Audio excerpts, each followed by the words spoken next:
order to implement the principle of the polluter pays. The Liberal government keeps talking about the importance of this principle, the fact that they believe in it, and they hammer out this message all the time when they talk about the carbon price on carbon. But when it came time to act, it took a long time for them to require the company involved, the Saint-Pierre, Company Saint-Pierre, the owner of the ship, and it had to issue 2 contracts for a total of some $20 million. Mr. Speaker, the Liberal government is now making, or would you accept it if the government made you pay for picking up the garbage that you take into your curb?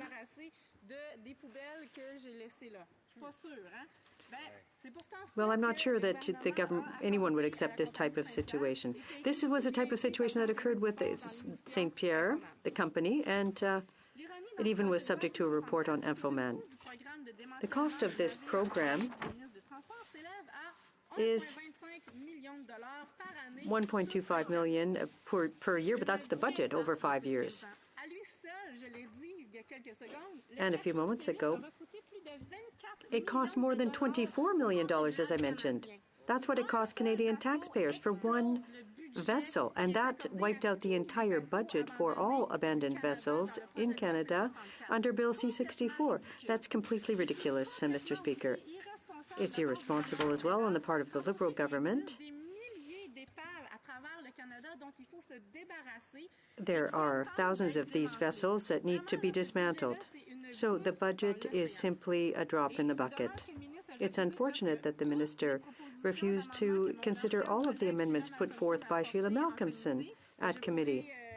And I will have an opportunity after question period to describe them because I can see that I no longer have any time left. The honourable member for Salaberry-sur-Roi will have 11 minutes remaining once debate resumes on this matter. Déclaration de député, the honourable member for Dartmouth, Cole Harbour. Thank you very much, Mr. Speaker. Literacy is very important to me. Last weekend I had the opportunity to attend the Boys and Girls Club Family Literacy Day in Dartmouth North, where they gave out free books to youth in the community. It's important that we show kids how incredible reading can be. The books can take us away on magical journeys, provide us with knowledge, and sometimes, Mr. Speaker, they can make us laugh. Mr. Speaker, I apologize in advance because the book I picked up was the funniest and grossest joke book ever. So here goes. Mr. Speaker, what do you get when you cross a goat with a squid? Billy the Squid. What do you call a pirate droid? R2-D2, Mr. Speaker. And finally, Mr. Speaker, what do you call a pig who knows karate? Pork chop, Mr. Speaker. Pork chop. As I said, books help us learn. They make us laugh, and we can show kids from an early age that reading can be incredible and fun. The adventures and opportunities are endless. Thank you, Mr. Speaker. The honourable member for Calgary-Midnapore. Mr. Speaker, the Prime Minister needs to take foreign interference in our elections more seriously. We know that it is a major threat, and the Canadian security establishment has already recognized that it took place in the 2015 election. They also confirm it is expected to increase in the 2019 election. Yet the Liberals refuse to recognize, to take steps to ensure our 2019 election will be free from foreign interference and influence.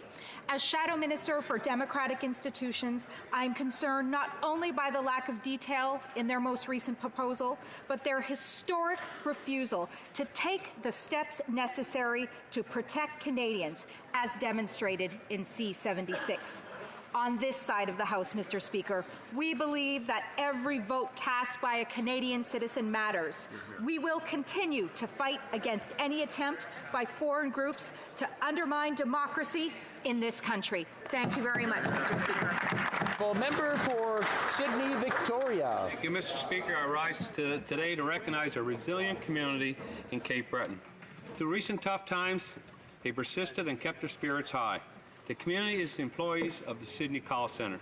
On December 6th, just before Christmas, nearly 600 former employees were blindsided when they found out they would lose their jobs. Countless volunteers and organizations in Cape Breton quickly came together to fundraise and support these workers at such a tough time, including the Salvation Army, which handed out care baskets fully equipped with Christmas turkeys and also helped with bill payments and groceries. Shortly after Christmas, the new Sydney call center opened and has been hiring these employees back. Thank you to these workers for keeping their heads high and showing how resilient Cape Breton is. Even in the toughest of times, we come together as a community to have each other's back. I would like to commend the work of all levels of government did, together with the manager, Todd Riley. Along with the member from Cape Breton Council, we'd like to thank the new owner, Anthony Marlowe, for seeing strong work ethic and the great potential Cape Breton has to offer. The Honourable Member for Drummond. Mr. Speaker, the official languages situation in this country is taking a worrisome turn. New Brunswick has just withdrawn from organizing the Francophonie Games. The uncertain future of linguistic duality in that province is part of a series of threats weighing on official languages in Canada. There is talk of abolishing the Office of French Language Services and the French Language University of Ontario by Doug Ford's Conservative government, and there is uncertainty about school boards in Quebec. We have to act now. That is why, on the 50th anniversary of the Official Languages Act, the NDP is calling on the Prime Minister to hold a pan-Canadian summit on this issue. And I will be tabling a request before the Official Languages Committee so that a First Ministers Forum comes about to celebrate Canadian bilingualism. Thank you, Mr. Speaker. The Honourable Member for Vaudreuil-Soulanges. Mr. Speaker, our entrepreneurs and our small business owners are the foundation of our economy. They create good jobs, growth, and they build our communities. On January 22nd, I had the opportunity to have lunch with over 80 of these exceptional women and men, along with the Parliamentary Secretary, Richard Hébert. We shared measures that our government has taken to help SMEs grow, such as lowering taxes from 11 to 9%, supporting Canada's summer jobs, and investing $2 billion to support women entrepreneurs. Mr. Speaker, I'd like to sincerely thank the Association des gens d'affaires de l'Île Perrot and the Vaudreuil-Soulanges Chamber of Commerce and Industry who made this event possible. I would also like to thank the SME owners for participating in this meeting and sharing their ideas to better support all those who are helping to build tomorrow's communities. Thank you, Mr. Speaker. The Honourable Member for Caribou, Prince George. Mr. Speaker, Hadi, hello. I rise today to pay tribute to Clitley Today elder Mary Gucci. Mary passed away last Friday at the age of 97. She was at every community event, Mr. Speaker, and always had a smile for everyone. She prided herself on being able to figure things out and would tease she was a scientist, a finance minister, an engineer, and a professor. But, Mr. Speaker, most of all, Mary understood that our words connect us to our past. Our words and our music are two of the foundations of the human experience. Without them, we have no past. Without them, we have no future. And without them, we have no awareness of who we might be. Mary was a keeper of the Dekalth language. She was one of the last fluent speakers of the Clitley dialect, and she did everything she could to help preserve the language. Mary had 10 children, 21 grandchildren, 30 great-grandchildren, and 11 great-great-grandchildren.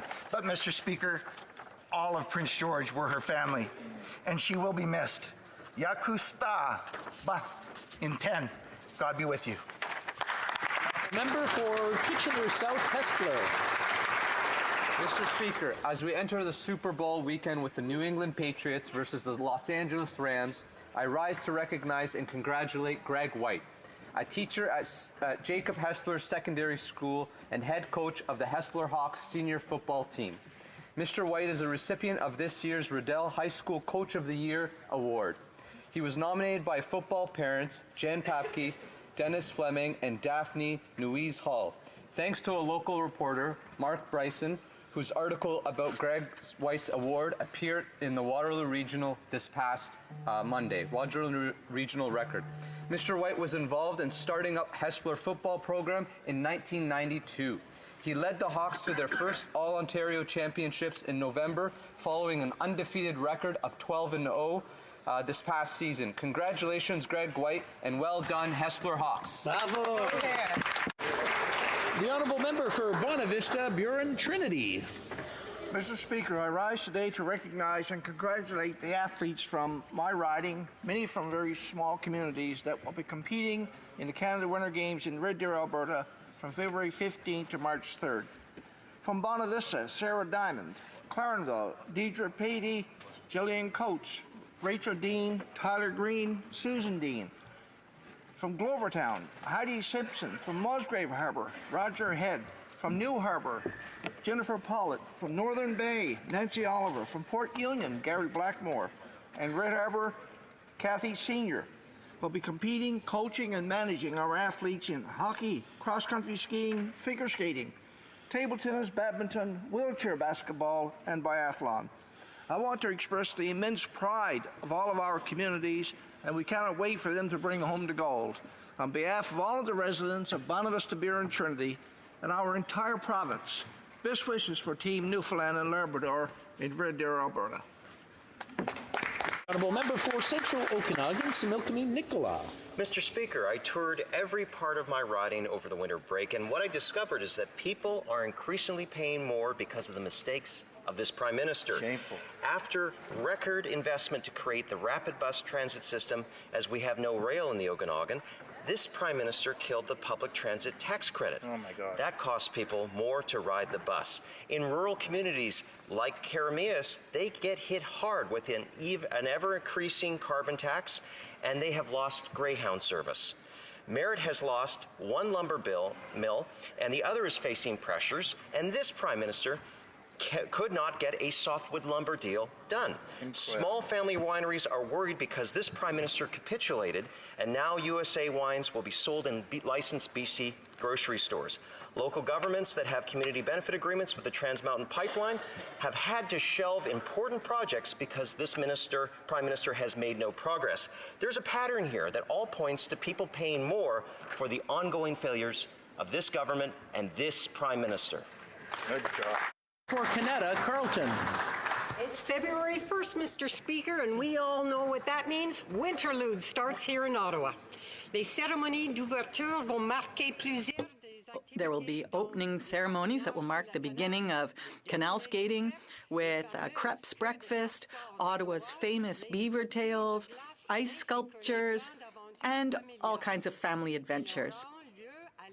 Several activities will take place inside and out that will highlight Canada's cultural, artistic, and culinary diversity. Parts of the country may complain about the cold weather. The tough Canadians here in Ottawa celebrate snow and ice. And I encourage all of my colleagues, and indeed everybody, to make their way to Winterlude and have some family fun. This year, Winterlude will run until the 18th of February and will end with an amazing Family Day activities. And so, Mr. Speaker, I invite you to join all my intrepid constituents of Canada Carleton. Come have some fun on the ice. The Honourable Member for Lac-Saint-Jean. Mr. Speaker, last week was Small Business Week. I had the opportunity to travel throughout many ridings in Quebec to meet innovative and creative entrepreneurs. I also had the good fortune to welcome the Minister of Tourism, Official Languages and Francophonie, Mélanie Joly, to my region, Saguenay-Lac-Saint-Jean.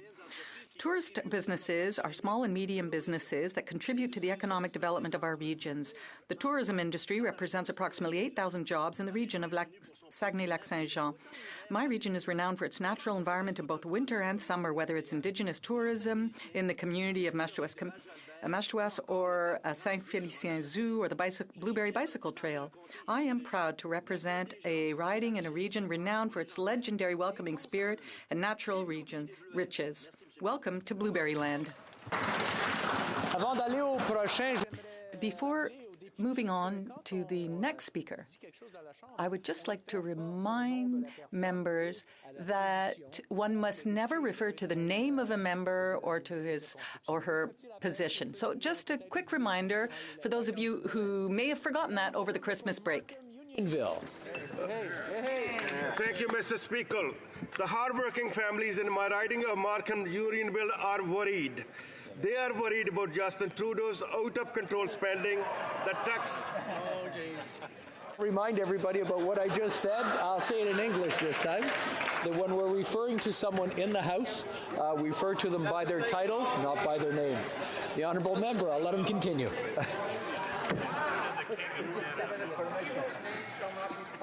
Mr. Speaker, the hardworking families in my riding of Markham Unionville are worried.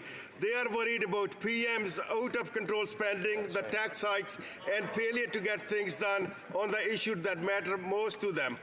When you are working hard to support your family, the last thing you need is someone adding more tax burden. The last thing you need is a Prime Minister who doesn't understand the struggle that regular hardworking Canadians face every day. That's right. PM has no problem raising taxes and making everyday life more expensive and more difficult, and make no mistake, he will continue to raise taxes to pay for his mistakes. Canadians deserve better, Mr. Speaker. Yes, they deserve a government that will lower taxes, put people first, and make Canadians proud on the world stage once again, a conservative government. The honourable member for London West. Mr. Speaker, February is Heart Month. Heart disease affects approximately 2.4 million Canadian adults and is the second leading cause of death in Canada. That is why organizations such as the Cardiac Arrhythmia Network of Canada, or CanNet for short, are so important. CanNet is based in London and brings together healthcare professionals, academia, industry, not-for-profit, and patient input to support new ideas and groundbreaking research on arrhythmia and related heart conditions. I recently had the opportunity to visit CanNet and see firsthand the work they are doing. Their research and first-of-its-kind technology will have significant impact not only on Canadians suffering from arrhythmias, but also on caregivers and for Canada's healthcare system at large. I applaud CanNet for its important work and encourage all members in this House to join me in raising awareness on cardiovascular health this month. Thank you, Mr. Speaker. Member for Desnate, Mississippi, Churchill River. Mr. Speaker, on January 22, 2016, 2 teachers and 2 young men lost their lives. 7 others were injured when a shooter entered the Dena High School in the Lodge. In 3 years since the date, both levels of government have honored the lives, the first responders, and worked to move forward from the tragedy in my home. But today, I want to recognize the support staff and community members who saved so many lives. Many teachers have told me privately the things that they did to make sure the kids were safe, even when it meant putting themselves in harm's way. Thank you for their quick thinking and commitment to their students. Though many of these teachers have left to take care of their mental well-being, they insisted on staying on to complete the year and help the kids they saved that day. Your actions have been forgotten by the Saskatchewan and federal governments in the past several years. So let's now take a moment to say thank you for what you did. Thank you. The honourable member for Thank you, Mr. Speaker. Here we are at the end of this Liberal government's mandate, so I thought I would tell you a story.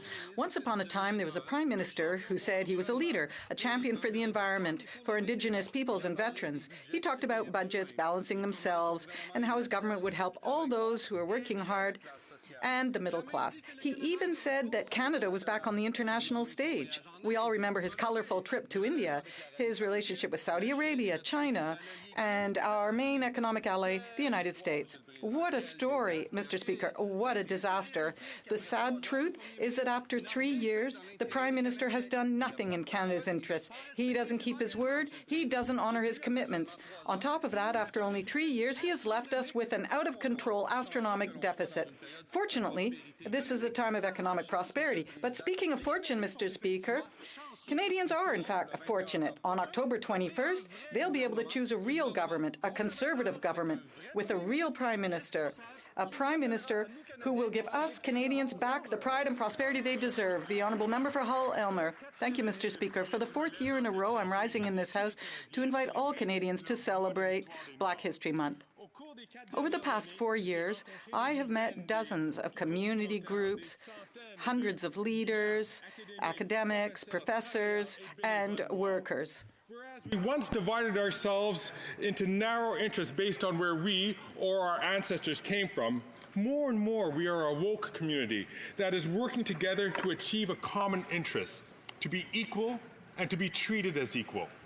Equals in business, in studies, in law, in culture, in innovation, in politics, in government, in citizenship.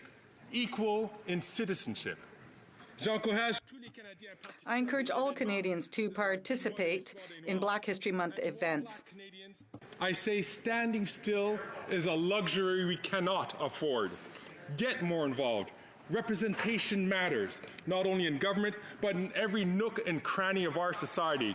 Though each may feel alone, together we will accomplish great things. Vive le moi!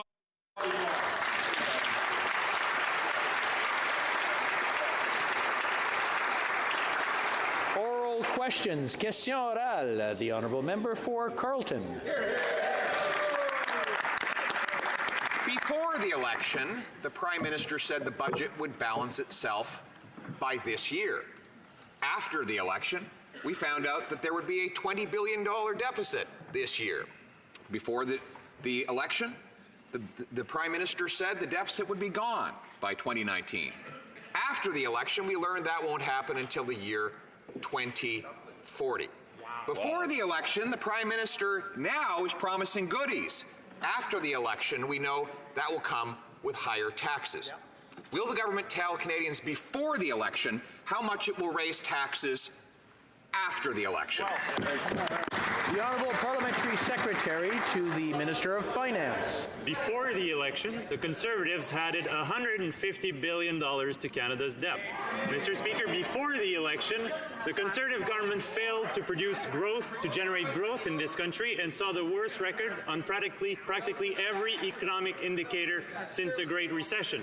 Before the election, Mr. Speaker, the Conservatives gave tax breaks after tax breaks to the wealthiest. After the election, Mr. Speaker, we lowered taxes for the middle class. With the Canada Child Benefit, we higher taxes for the wealthiest 1%, and we delivered the best results in the G7 in 2017, the fastest growth, 800,000 jobs. For Carleton.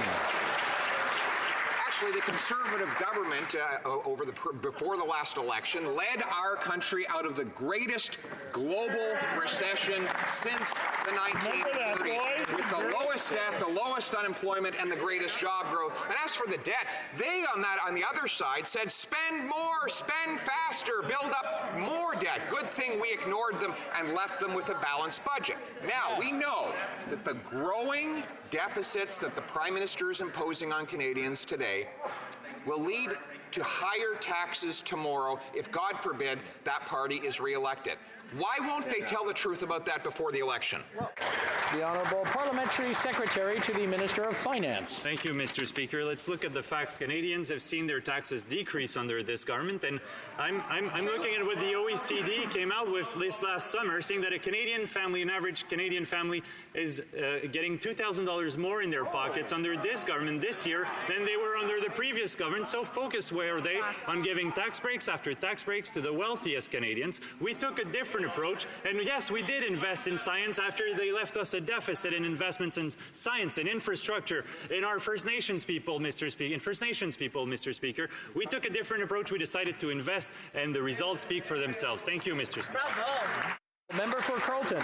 Well, listen, isn't that typical rhetoric from this trust fund Prime Minister? They said that mothers who put their kids in hockey or soccer are too rich, and so they took away the children's fitness tax credit. They said students who buy textbooks or pay for tuition are too rich and therefore should lose their textbook and education tax credits. They said that passengers in public transit are too rich and therefore should lose their transit tax credit.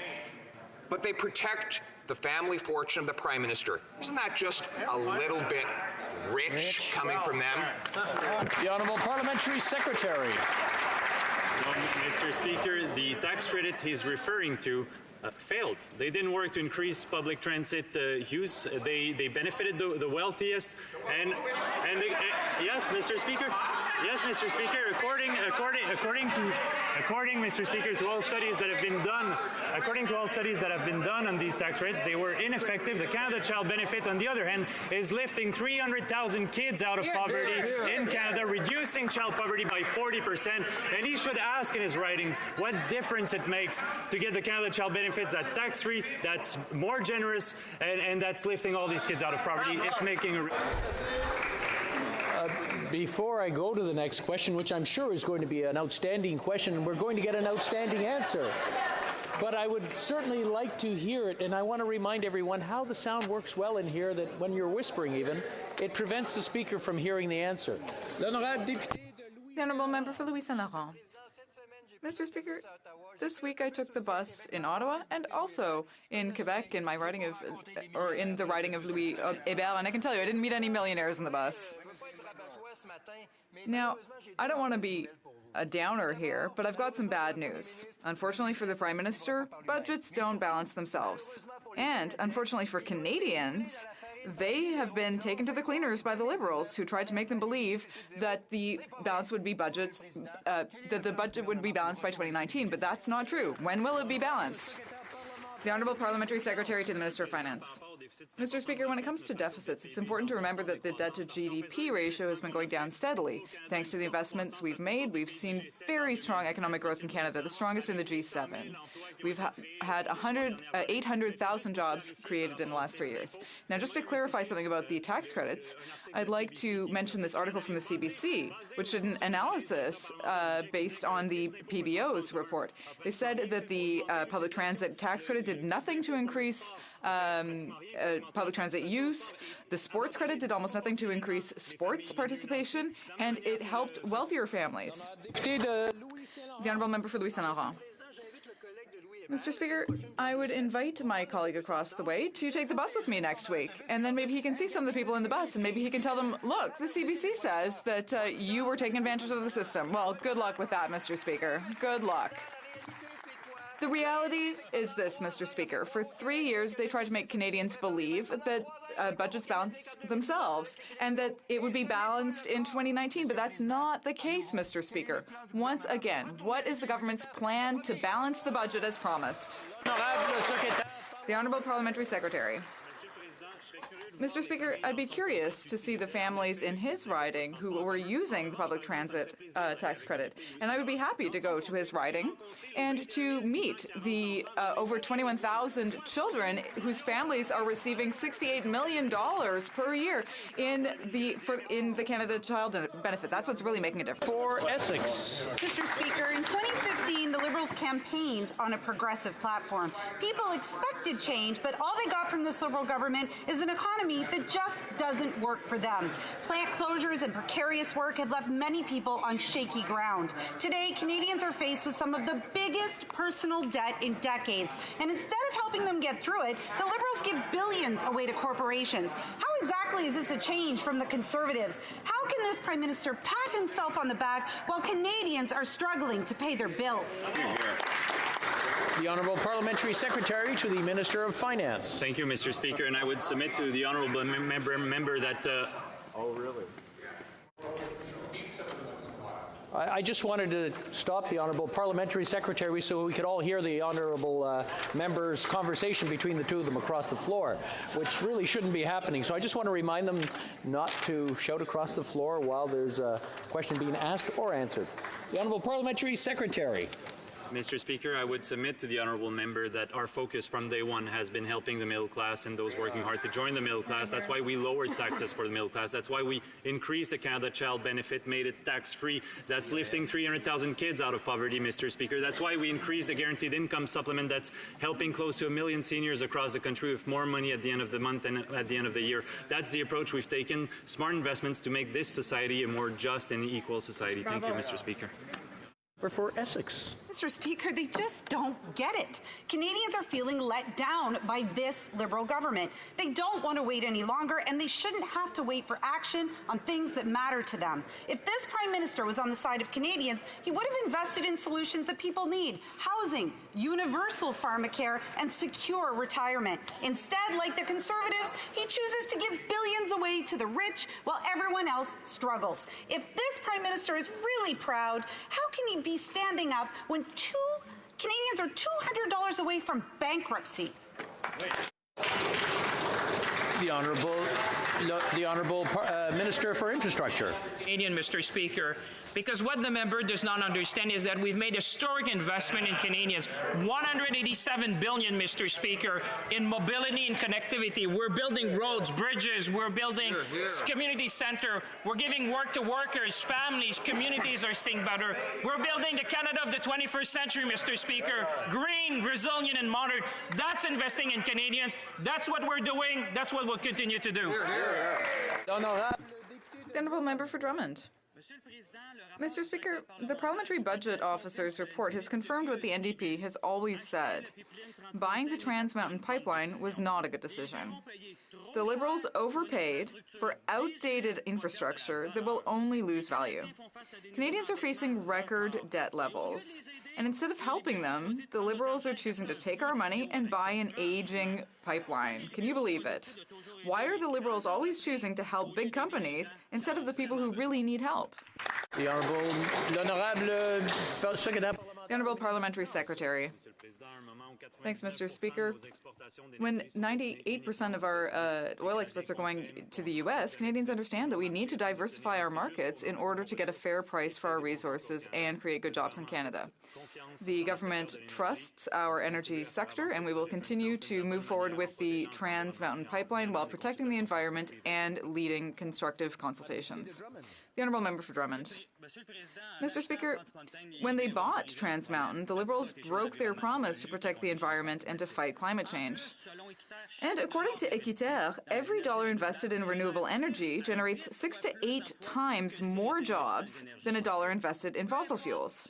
But despite this, the Liberals still decided to give away billions to big oil companies. Why are the Liberals investing in the energy sources of the past instead of the energy sources of the future? The Honourable Parliamentary Secretary. Thank you, Mr. Speaker. As the Parliamentary Budget Officer said, if the Trans Mountain Pipeline is going to have an impact on Canada's economy, it's going to be a very significant one. As I said, the vast majority of our oil exports go to the U.S., and Canadians know it's important to diversify our markets. That's why we're going to move forward responsibly with the Trans Mountain expansion. Central Okanagan, Similkameen Nicola. Mr. Speaker, this government spending is completely out of control. Year after year of massive deficits with absolutely no end in sight. Now, Canadians know that the only way for this Prime Minister to pay for his spending is to raise taxes. Today's deficits are tomorrow's tax hikes. People are struggling to get by under this government, and they deserve to know how much their taxes will increase. When are the Liberals going to come clean about their plans to raise taxes? The Honourable Parliamentary Secretary to the Minister of Finance. Mr. Speaker, it's important to remind the member opposite that, on the contrary, when we came to power, we decreased taxes for 9 million middle-class Canadians, and we increased taxes for the wealthiest 1%. We came forward with the CCP, which is extremely generous, and we also made investments after 10 years of the Conservatives' lack of vision. We made investments in infrastructure and science to ensure that we would have the basis for long-term prosperity in Canada. Our plan is working, and we've had one of the strongest growth rates in the G7. We've created 800,000 jobs, and our debt-to-GDP ratio is constantly declining. In Melville. Speaker, many Canadians, including our injured and retired veterans, are $200 away from not being able to pay their bills each month. The Prime Minister's vast family fortune means he doesn't have to worry about a few $100 as he introduces a carbon tax that will increase the cost of everything from gas to food to home heating. Government documents do reveal that the carbon tax will have to go up. When will this Prime Minister come clean and tell us the final cost of his carbon tax? The Honourable Minister of the Environment. I'm delighted to stand up and talk about how we're putting a price on pollution in an affordable way. A family of 4 in Ontario will get $307 back, which is more than 810 families pay. We are concerned about affordability. The Conservative Party, unfortunately, is that they voted against the increase in the Canada. They voted against the Canada Child Benefit. They voted against increasing taxes on the 1%, decreasing them on the middle class. They voted against putting a price on pollution. They believe it should be free to pollute. We're going to continue to take action that makes life affordable and also takes action on climate change. Honourable Member for Yellowhead. Thank you, Mr. Speaker. I have received over 600 comments regarding the Liberal carbon tax. George wrote me from my riding saying, people are losing their homes because this extra expense and the rebates do not come close to paying for it. Well, Kenneth commented that he believes a carbon tax is ludicrous and that at some point we're going to need an FLD tax, the Fixing Liberal Deficit Tax, for all those misspending. When will the Prime Minister stop making Canadians pay for his mistakes? Honourable Minister of the Environment. Thank you, Mr. Speaker. I'd like to talk directly to the residents in the members' riding that we are committed to making life affordable. That's why we increased tax on the 1% so we could reduce them on the middle class. That's why we increased the Canada Child Benefit so more families, more in his riding will have more money and we can raise kids out of poverty. That's why we're also taking action to put a price on pollution and giving more money back to families so life will be affordable while we tackle the biggest challenge of our generation. But the big question is, why doesn't the party opposite understand the environment and the economy go together, that you need to tackle climate change and you can do it in an affordable way? The Honourable Member for Barrie Innisfil. Mr. Speaker, no one believes the Liberal election gimmick of rebating people more money than they have to pay in carbon taxes. It's ridiculous. Make no mistake, the carbon tax will go up. In fact, the Liberals' own document shows that it could cost the average family of 4 up to $5,000 after the election. Why don't they just come clean and tell the truth for once, that their carbon tax will go up and cost Canadians more money for the necessities of life, like buying groceries, driving their cars, and heating their homes? Why don't they just tell them the truth? Minister of the Environment. I'm happy to talk about the truth, but let's be clear. Action on climate change is not a gimmick. That we need to take action on climate change. We need to do it in an affordable way. I wish the party opposite would stop misleading Canadians. That you can put a price on pollution, you can reduce emissions, you can foster innovation and clean solutions, and you can make life affordable by giving money back. Economists show it. The province of BC shows it. That if you talk to Canadians, you know what they want? They want a serious plan to tackle climate change, and they want us to make life affordable, and we're doing both. Member for Oshawa. Mr. Speaker, instead of delivering their promised plan to save jobs in Oshawa, Liberals have voted 3 times against motions, Conservative motions, to help our General Motors workers. The Prime Minister didn't even bother to show up in Oshawa. Instead, he gave in to Donald Trump and signed an agreement without having the steel and aluminum tariffs removed. And now, Mr. Speaker, he's raising payroll taxes and he's forcing a job-killing carbon tax on hardworking Canadian families while giving the biggest emitters a pass and hiding its full cost. Mr. Speaker, why do workers in Oshawa have to pay for the mistakes of this Prime Minister with their jobs? The Honourable Parliamentary Secretary to the Minister of Innovation. Thank you, Mr. Speaker. General Motors made a clear mistake in abandoning the workers in Oshawa. Our government supports auto workers and their families. We have been very consistent and clear in this position when we've met with GM, unions, and municipal and provincial counterparts. We've discussed the facilities in Brampton, Ingersoll, St. Catherine, and Windsor. Our government will always stand up for auto workers. The Honourable Member for Oshawa. Well, Mr. Speaker, the people of Oshawa know if they're standing up for auto workers, where are they? They're not standing up in Oshawa or around Ontario anywhere. Tax after tax, mistake after mistake. Life has become much more expensive for Canadians, and this Prime Minister and the Liberals have voted against Oshawa and its auto workers. While he's going around the country campaigning on our tax dollars, Oshawa and Durham Region's auto sector are about to lose more than 15,000 jobs as a result of this Prime Minister's inaction. Enough's enough. Why do auto workers in Oshawa have to pay for this Prime Minister's mistakes with their job? The Honourable Parliamentary Secretary. Mr. Speaker, we're not going to take any lessons from the Conservatives. We are supporting our auto workers. When they were in power for the last 10 years, the Conservatives lost 40,000 jobs in the auto sector. The Stephen Harper Conservatives left unused money in the Innovation Fund and refused to make the changes recommended by industry and workers.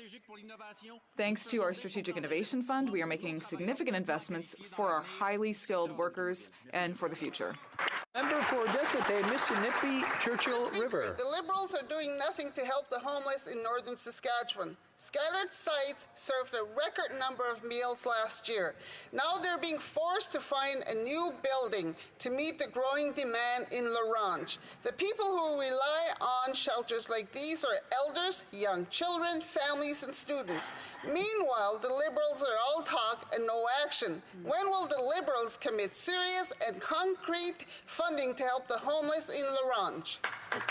The Honourable Minister of Families and Social Development. Thank you, Mr. Speaker.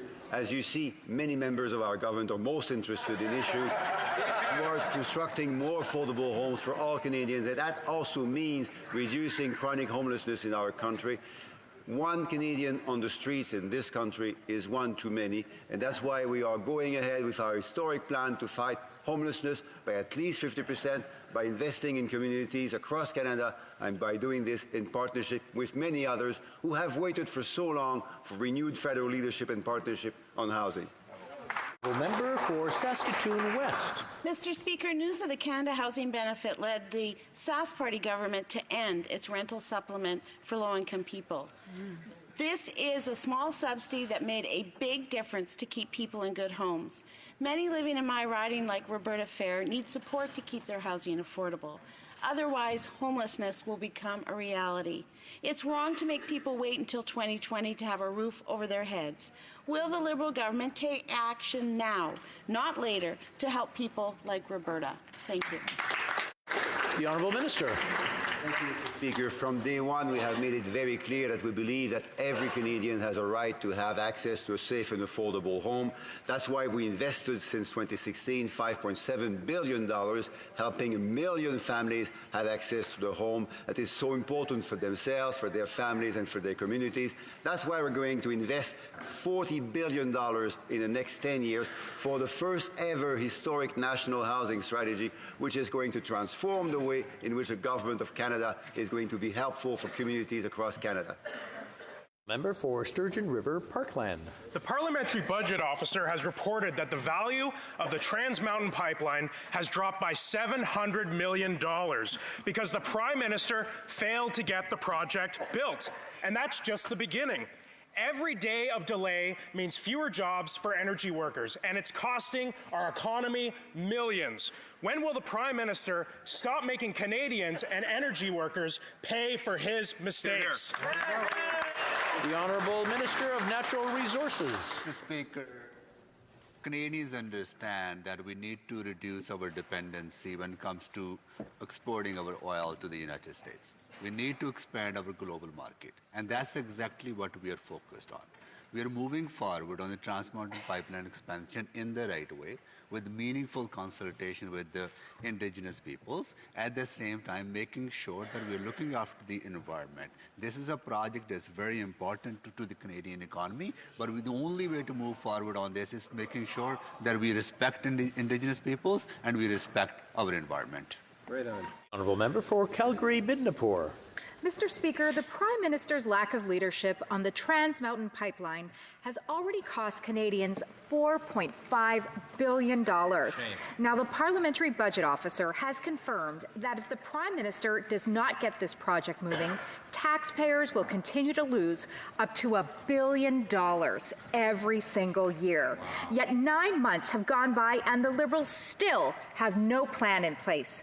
When will the Prime Minister stop making Canadians pay for his mistakes? The Minister. Well, Mr. Speaker, the NEB review of the marine shipping and its impact on the marine environment is underway, and NEB is going to report to us on February 22nd. We have 8 teams currently consulting in a meaningful way, two-way dialogue with Indigenous peoples, something that we owe to Indigenous peoples to make sure their voices are heard, their voices are included in the decision making, something that previous government failed to do. We are moving forward on this project in the right way, making sure it moves forward with proper consultation and looking after the environment. Great job.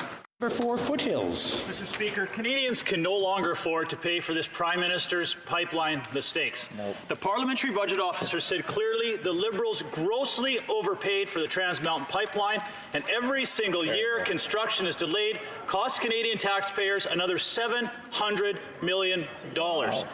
Clearly, the Liberals have no intention to ever build this pipeline, which is now in regulatory purgatory. Will they just finally admit that this Prime Minister is keeping his promise to phase out Canada's oil sector? Minister of Natural Resources. Well, Mr. Speaker, it is very disappointing to hear a member from Alberta who does not believe that getting our resources to non-U.S. markets by building the pipeline capacity is necessary for jobs in Alberta, for our energy sector. We are investing in this project. It's good for the Canadian economy. It's good for Alberta's economy. We owe it to Alberta workers. We owe it to energy sector workers throughout the country to moving forward on this project in the right way with meaningful consultation with Indigenous communities, at the same time making sure we are reducing the impact on the environment. Thank you so much. Number 4, Foothills. What is extremely disconcerting is a minister from Alberta in the government is doing nothing to stand up for Alberta's energy sector. What the Parliamentary Budget Officer said is that every year that construction is delayed on Trans Mountain Pipeline costs Canadian taxpayers $700 million a year. In fact, if it is not built by 2022, the project is no longer viable at all. Mr. Speaker, the Liberals have put billions of tax dollars at risk, and by continuing to delay this very important project, Canadian taxpayers are seeing their dollars wasted. Why is the Prime Minister forcing Canadians to pay for his pipeline mistakes? The Honourable Minister. Well, Mr. Speaker, the Canadians are paying the failure of a decade of Harper government, where they failed to build a single pipeline to get our resources to non-U.S. global markets. When they got into office in 2006, 99% of Alberta oil was sold to one single customer, the United States. When they left in 2015, 99% of Alberta oil was still sold to a single customer, the U.S. That's how they failed to diversify Alberta's oil exports. We're working hard on this project, at the same time exploring new markets. The Honourable Member for Salaberry-sur-Roi. Mr. Speaker, for far too long, the Canadian government has enabled companies to shirk their environmental responsibilities, and when they do so, taxpayers are stuck with the bill. Yesterday, the Supreme Court ruled on the Redwater file that companies have the legal obligation to clean up abandoned wells in bankruptcy proceedings. The Liberals have an opportunity to show how important, or that they're putting the interests of people ahead of big money. Will they take steps to ensure that the legislation clearly requires them to do this cleanup, yes or no? The Honourable Parliamentary Secretary to the Minister of Innovation. Mr. Speaker, we are currently examining the decision by the Supreme Court of Canada to look at the possible repercussions on the Canadian economy. The government understands the importance of protecting the environment and the energy sustainable energy sector. We seek to establish a balance between environmental responsibilities, companies' ability to restructure, and to preserve jobs when it comes to resolving bankruptcy. Kootenay. Mr. Speaker, families from coast to coast were struggling with the cost of living, and they shouldn't be on the hook for the cost of cleaning up abandoned oil wells or contaminated mine sites. Yesterday, the Supreme Court agreed, saying that bankruptcy is not a license to ignore the rules. For too long, Liberal and Conservative governments have let companies escape their responsibilities. But the Liberals have a chance to show whose side they're on, Canadians or corporations. Will they allow companies to walk away from their obligations, or will they make sure Canadians don't have to pay the cost? The Honourable Parliamentary Secretary. Mr. Speaker, our government understands the importance of effective environmental protection regimes as well as sustainable and prosperous energy resource sector. Our insolvency laws are designed to balance environmental obligations, the ability of Canadian companies to restructure and preserve jobs, and the fair treatment of creditors. We are now reviewing the Supreme Court of Canada's decision to assess the potential impact and implication for our marketplace framework, laws, and the Canadian economy. Thank you. Well, member for Toronto Danforth. Mr. Speaker, Canadians saw the travel of hundreds of thousands of passengers at London Gatwick Airport in December because of a drone incident. And we remember an accident in Quebec City between a drone and a plane. Travelers in Toronto are concerned about possible disruptions and incidents involving drones and planes. Can the Parliamentary Secretary to the Minister of Transportation please advise as to what new regulations will do to improve safety between drones and around airports? Thank you. Honourable Parliamentary Secretary to the Minister of Transport. Speaker, I would like to thank my friend from Toronto Danforth for an excellent question. Starting June 1st, our new rules will require drone pilots on drones over 250 grams to take an online course in safety and proper handling. Drone pilots will also be required to keep their drones away from airports and to register them. Mr. Speaker, through you to all traveling Canadians, we will continue to take concrete measures to keep air travel in Canada safe. Thank you. The Honourable Member for Portneuf-Jacques-Cartier. Thank you, Mr. Speaker. Now, what's the problem with a single tax return for Quebec? They're the only Canadian citizens required to do 2 tax returns. The Liberal government is trying to scare employees at the agency and say that they would lose their jobs. Our leader had said there wouldn't be any jobs lost. And contrary to the Liberals, we honour our commitments. What's this contempt towards Quebecers? Why is the Liberal government saying no to a single tax return in Quebec? The Honourable Minister. Once again, we can see that the Conservatives are playing petty politics by making empty promises that they have no intention to keep. The agency hires more than 5,500 people across Quebec and is an economic driver that is important for cities like Shawinigan and Jonquière. Contrary to the Conservatives, we will not jeopardize those jobs. Having said that, we're always open to working with Revenue Quebec to facilitate this work. The Honourable Member for Lévis-Lotbinière. Mr. Speaker, the Minister of Revenue obstinately rejects Quebec's legitimate request. In my humble opinion, a single tax return for all Quebecers is a reasonable ask by the National Assembly. But saving Quebecers time and money simply doesn't seem to be a Liberal value. Mr. Speaker, Quebecers won't forget the minister's simplistic arguments next October. Why is the minister acting as a mouthpiece for the centralizing government instead of opening her eyes and looking at the best interest of all Quebecers? The Honourable Minister of Revenue. Quebecers will remember during the next election campaign is the Conservative cuts. They cut when they were in power. That's what they'll remember, Mr. Speaker. That's what they did over 10 years. And over the past 3 years, we have invested in the Revenue Agency. We've invested in our call centers. We simplified the tax return. We invested in community programs for volunteers. We've encouraged low-income Canadians to produce a tax return. We are working on behalf of Canadians and Quebecers, Mr. Speaker.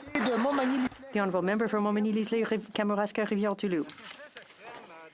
The extreme drought in 2018 was worse than the one the previous year, and many agriculture producers in my riding and from across Quebec have faced considerable losses. Unfortunately, many of them are on the verge of abandoning their production because compensation under agri-stability are insufficient or almost non-existent. The Quebec Department of Agriculture, Financière Agricole of Quebec, and the UPA have all urged the Liberal government to review the parameters for assessing losses. What is the government waiting for to take some action? The Honourable Parliamentary Secretary to the Minister of Agriculture. Mr. Speaker, our government has always defended farmers and farming families. We invested some $100 million in science and innovation in the agriculture sector, which is different from the time under the Conservatives, where the budget was significantly lower. We are in a position to strengthen the sector, to provide tools, and to help Canadian farmers. Thank you, Mr. Speaker. The Honourable Member for Montmagny-Lise-Kamouraska-Rivière-du-Loup. Well, Mr. Speaker, haven't opted into the crop insurance program for years. They expect conversation for the losses that they've been subjected to. Now, Agriculture Canada acknowledged a mistake in their assessment methods and is ready to proceed with adjustments for 2019. But we've learned that they're refusing to take action for 2018 at the expense of producers who went through an extreme drought. Why is the government abandoning producers in my riding and in eastern Quebec? The Honourable Parliamentary Secretary. Mr. Speaker, I want to reiterate that while the Conservatives were in power, they cut $700 million out of the agriculture budget. We invested $350 to help the dairy sector. And we will continue to work to create growth and opportunities for farmers in this country. Thank you, Mr. Speaker. Mountain. Mr. Speaker, if this government really wanted to help Canadian workers and small businesses, they would have stood up to Trump and refused to sign a trade deal that would compromise Canada's future. Canadian workers are tired of paying the heavy price of losing jobs because the Liberals failed to do everything in their power to lift the devastating tariffs on steel and aluminum.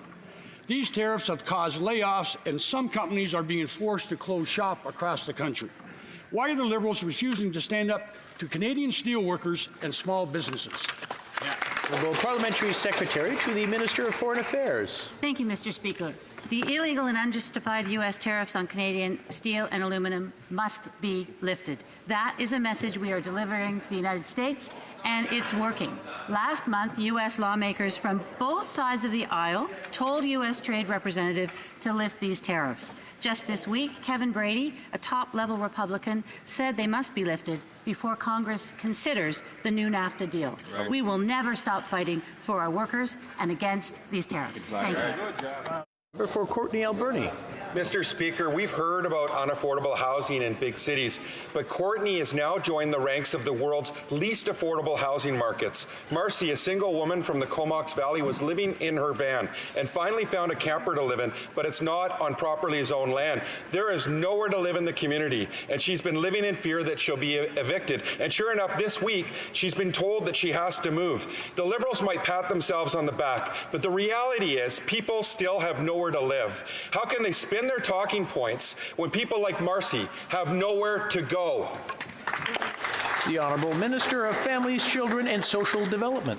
Thank you, Mr. Speaker. From day one, we made it very clear that every Canadian has a right to have access to a safe and affordable place to live and to be safe and to live in dignity. And that's why we have invested since 2016 $5.7 billion, helping 1 million families and therefore well over 1 million Canadians. And that's why we're going to keep investing in housing for Canada, for Canadians, because of the neglect of previous governments in Canada. We are entering a new era in housing, Mr. Speaker. We have a lot of work to do, and we look forward to doing it. Député de Charlebourg-Saint-Charles. The Honourable Member for Charlebourg-Saint-Charles. Mr. Speaker, the Norman affair is proved that this government is not open and transparent as it had promised. Justice lawyers are obstructing the transfer of documents to Admiral Norman's defence team. The Minister of Defence seems to want to subvert the access to information system. Why is the Prime Minister hiding the truth, and who is he protecting? Honorable Ministre de la Justice. The Honourable Minister of Justice.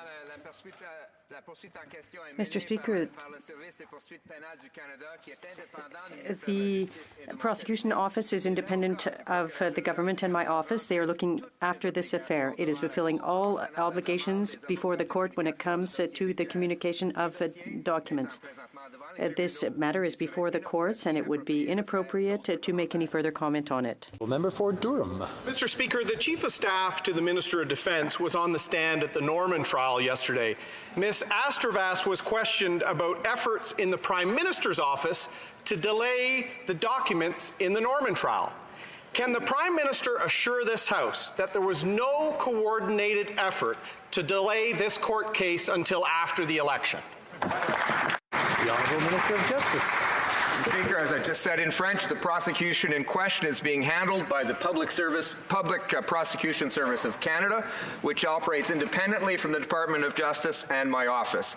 Counsel to the Attorney General of Canada is fulfilling all of its obligations before the court with respect to third-party records applications. It is improper, Mr. Speaker, for me to comment further this matter being before the courts.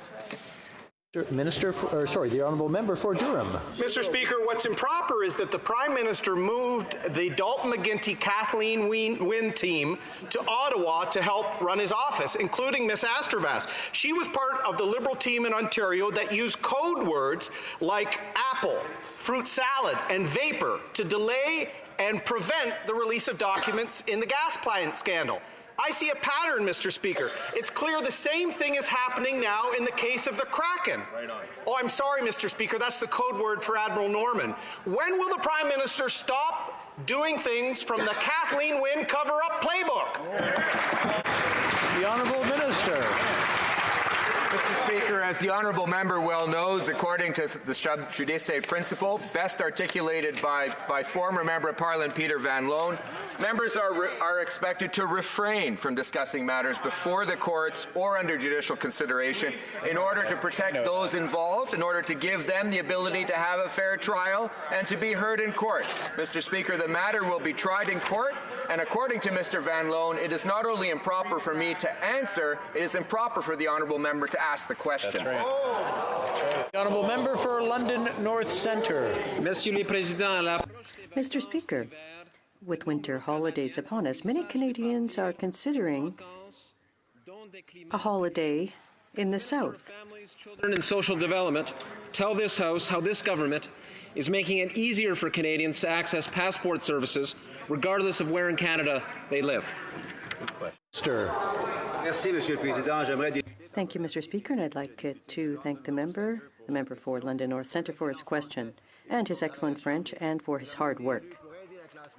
We were elected to help the middle class and to help more Canadians, and that means delivering good quality services for Canadians. And that's why I'm so happy to announce that Canadians have 300 service centres for passports across the country. This is twice as many centres, passport service centres, than under Harper.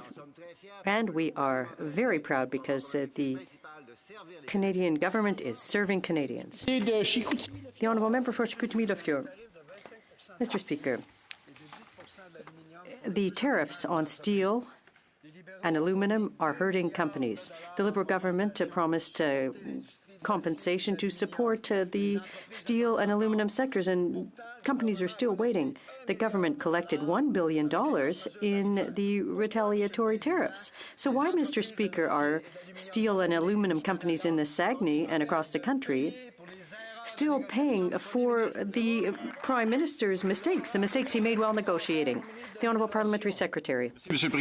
Well, thank you very much, Mr. Speaker. I'd like to remind the member for Chicoutimi-Lefleur that we have a $2 billion program for companies that are affected. But to give some examples on the type of investment that we've made in recent months and the past year, we've invested $90 million in Algoma Steel that will create 50 jobs and protect 3,000 others. But something closer to home from him that he should know, because I'm sure he's read our announcements, $60 million in Rio Tinto to support many jobs and invest in new technology. We are committed to supporting the steel and aluminum sector, Mr. Speaker. The Honourable Member for Ottawa-Vanier.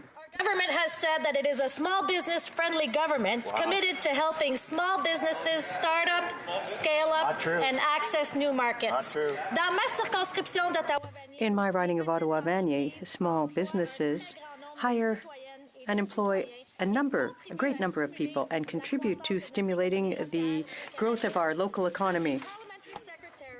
To small business and export promotion, share with this House what our government has done to make it easier for small businesses to create good-paying jobs. Thank you, Mr. Speaker.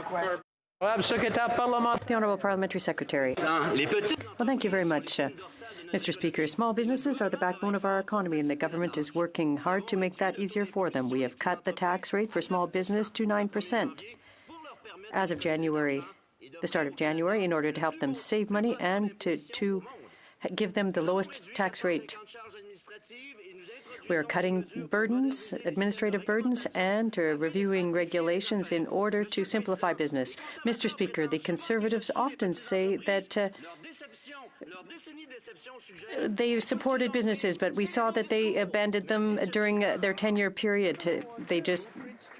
Mr. Speaker, 2 Canadian children were kidnapped and taken to a hostile foreign country, littered with no-go zones where Hezbollah roams freely. Suicide and car bombings and rocket fire are not uncommon. Yet this Prime Minister is letting their mother, Shelley Bayek, fend for herself. Only direct intervention by the Prime Minister will bring Liam and Mia Terabici home, but he refuses to act. When will the Prime Minister call the President of Lebanon and demand the return of Liam and Mia Terabici? The Honourable Parliamentary Secretary to the Minister of Foreign Affairs. Thank you very much. Our thoughts do go out to the family at the centre of an abduction of Canadian children to Lebanon. Canadian consular officials are in direct contact with the family and are providing consular assistance. I have spoken personally with the family. Due to the provisions of the Privacy Act, I'm very sorry not to be able to disclose any further information. Bravo. Député de Mirabel. The Honourable Member for Mirabel. Well, thank you, Mr. Speaker. By refusing to hear the case for former Avios workers, the Supreme Court confirmed what we've been repeating for years. The government caused the mess. It's the government that must fix it. This is a more political than legal matter. The Minister of Social Development has said that his thoughts are with the former workers from Avios. That's not worth anything. What they need are actions to help them. When will the government take action to forgive their odious debt? The Honourable Minister. Thank you, Mr. Speaker. Members are all aware of the difficulties facing these workers for far too long. I have looked at the decision in the Supreme Court, and it would be unacceptable to comment on it. I want to reassure, however, all workers that they will be treated fairly by the Canada Revenue Agency. The Honourable Member for Mirabel.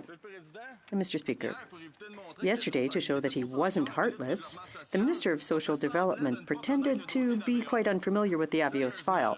Seriously. We wrote to him several times. Former workers from Avios wrote to him. He even met with them.